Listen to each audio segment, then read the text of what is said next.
So, I'm going to give you a preview of that program. It'll help everybody here. And just by knowing this information should help you be more successful. This is not a crutch. This is a laser printer here. A laser pointer. I'm putting that down right there.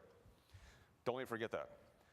When we're out there dealing with people, we're out there interacting, there's only 3 types of communication encounters we can have, and I want to identify those to you because just knowing this can help you be more successful. The first type of communication encounter we can have is what we call casual conversation. That's what you do when you come into this room. You see people you haven't seen in a while, you mingle, you talk, you chat. So casual conversation, very low yield from an influence perspective, very high yield from a rapport. We need to build rapport. You need to build rapport. Leaders have to be able to build rapport. Then higher up, we have what we call exchange of information and direction. That's what I'm giving you now. I give you information, you get information. You give direction, you get direction. In the sales world, we call that qualifying. If you want to ask somebody basic information, we're exchanging information and direction. Here's the problem I had. For 10 years, and this still exists today, for 10 years, this is where sales training begins and ends. This was all it was. They would teach me how to talk about the fish on the wall or the family photo. And then they would teach me a methodology called probing. Have you ever heard of the term probing? Probe and present. Probe and present. Ask questions all about me, and then make a presentation all about me. And what I didn't get is I was raising the defenses in the person I was talking to, and they were there to say yes. But by probing and presenting, we raised defenses. You've heard the term probing, correct?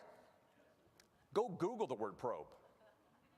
The first 3 definitions, nobody here wants to be probed, believe me. Maybe Dave, but that's about it. So we're taught this methodology that's all about us, without any regard for the person we're talking to, really. We're all going through a track in our mind. We got our presentation. By God, I had to go sit through this presentation. You're going to sit through this presentation. We probe, we present, and 99% of the people that do that fail. Insanity. Insanity. They missed the big one. Here was my question. Hey, where was the training to help me get my employees to do a better job without them hating me as a boss? Where was the training to get my boss to see my ideas in a different light without him thinking I was sucking up? Where was the training to get my 17-year-old teenager from not hating me and not having to have her go to summer school? Where was the training to get my banker to be more aggressive on that loan or the car dealer to be more aggressive on that car? Where was the training to help my church raise more money for these events and bring more people into this club or the social group? Where was that training? Where was the influence training? To believe them, what you have to believe is this. Sales training is designed to teach a high-powered salesperson to sell a high-powered product to a high-powered executive. Needs-based selling, all those, cliches. You also have to believe that the person you're talking to has to have a predisposed interest in your product or service. You just got to get them to buy it from you. That's not true. You'll never get rich only dealing with people who already agree with you. But that's what you have to believe that story. And then there's no evidence that it works. You know what I felt? But what made me feel better about myself is when I was working for these big companies. These big financial services companies, every year they would send us all back to the home office, usually in February back east in like Philadelphia or Omaha in February. And they'd put us all through this great sales training. Folks, we didn't have a big spike in sales 90 days later. There was nothing changed. But we just kept doing it every year. Let's just keep doing it every year. Insanity. Do the same thing and expect a different result. They missed the big one. In our program, we identify it as the buy-sell encounter. This is it. This is the granddaddy, the mother of all communication encounters. This is critical. Let me define this for you. A buy-sell encounter means there's a buyer. What does that mean?